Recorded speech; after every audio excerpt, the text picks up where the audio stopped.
उत्तर प्रदेश की राजनीति में उस वक्त तहलका मच गया जब मुलायम सिंह यादव को भारत रत्न देने की मांग उठ गई, और वो भी ऐसे समय में जब उत्तर प्रदेश में साल 2027 में विधानसभा की चुनाव होने वाले हैं। उत्तर प्रदेश के गोरखपुर में वन भारत सिटीजन पार्टी द्वारा सपा संस्थापक मुलायम सिंह यादव की पुण्यतिथि के मौके पर एक कार्यक्रम आयोजित किया गया, जिसमें पार्टी के राष्ट्रीय अध्यक्ष कालीशंकर यदुवंशी ने सपा के मुलायम सिंह यादव के जीवन पर वेबसाइट लॉन्च की। उन्होंने कहा कि जो काम सपा को करना चाहिए था वो काम ओबीसी पार्टी ने किया। उन्होंने कहा कि आप समझ सकते हैं कि औरंगजेबी की संज्ञा किसे और क्यों दी गई। उन्होंने कहा कि वे पिछड़े, दलितों और शोषितों के लिए सदैव खड़े रहने वाले नेताजी को भारत रत्न दिए जाने की मांग करते हैं।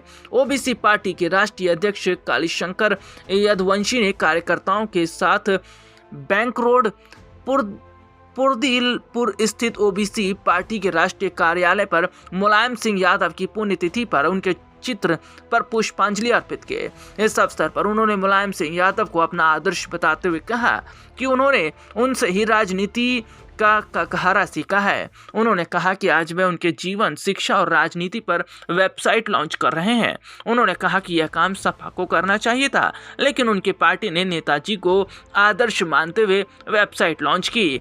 कालीशंकर यदुवंशी ने कहा कि उन्होंने नेताजी से राजनीति का ककहरा सीखा है। वे आदर्श पुरुष हैं, उनके द्वारा ही वे राजनीति में आए। उन्हें धरती पुत्र कहा जाता है, वे धरती से निकलते हुए लाल हैं। उन्होंने पिछड़े, दलितों और शोषितों के लिए खड़े होकर काम किया। वे मांग करते हैं कि उन्हें भारत रत्न दिया जाए। उनके जीवन पर ओबीसी पार्टी, जो देश की पहली पार्टी है जिसने वेबसाइट लॉन्च किया, जिससे आमजन और युवा जान सके कि समाजवाद का असली मतलब परिवारवाद नहीं होता। समाजवाद सीखा जाता है, समाजवाद लोहिया से सीखा जाता है, मुलायम सिंह यादव से सीखा जाता है। ओबीसी पार्टी के राष्ट्रीय अध्यक्ष कालीशंकर ने कहा कि नेताजी को देश के प्रधानमंत्री से लेकर गांव के सरपंच तक में सम्मान है। नेताजी महानतम नेताओं में से एक हैं।